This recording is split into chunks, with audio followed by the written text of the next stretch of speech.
Today, I want to share a fable I adopted into Haitian Creole. This story is based on The Dog and the Bell by Aesop.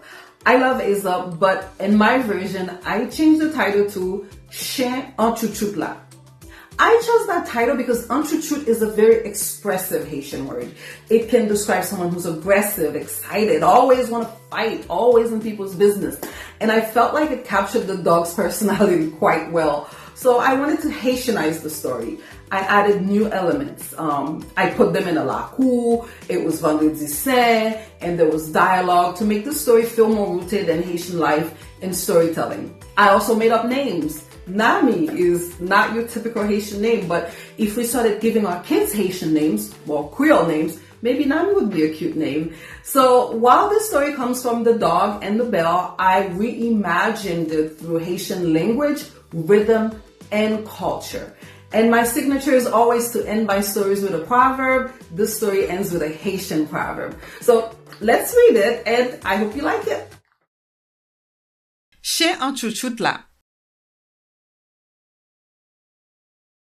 Le mwen te piti, te gen yon chien nan voisinay la yo te rele Demon.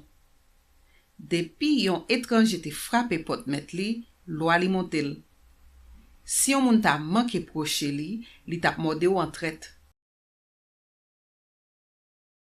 Yon vendredi saint, yon mesye te pote yon komisyon ki soti jouk lot bodlo pou moun nan kay la.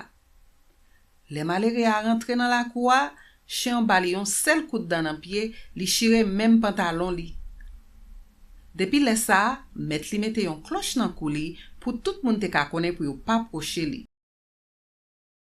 Chien même li tellement fier pou cloche la ki te nan kou li a, ou ta di son médaille yo te bali.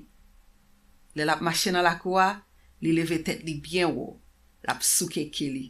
Autant de cloche la se bling, bling, bling. Yon jou, pou fè wè, li pran la ria. La l'passe devan yon bon lot chien. Mazen ami di, "Oh, kompe Demon, ou fre oui? Gade bel cloche ou non?" Demon kontan, li souke ke li pi vite toujou. Le li fin passe, mazen ami di, "Gade fi giti chien chouchoute la non. Depi yo mette cloche sa nan kou li, wapa kouzel, président pa bopel. Li pa wè se kapab yo pa kapab ak li non e gare ya. Yo tout peteri." Sel chien ki pateri, c'était Atlas. Yon chien ki gen zodi. Li deplase kite lot chien yo, epi il rele Demon à côté pou l'pale ak li. Li di, "Demon, mon compère, si mte ou, mtap fon pose ou ak cloche sa yo mette nan kou la."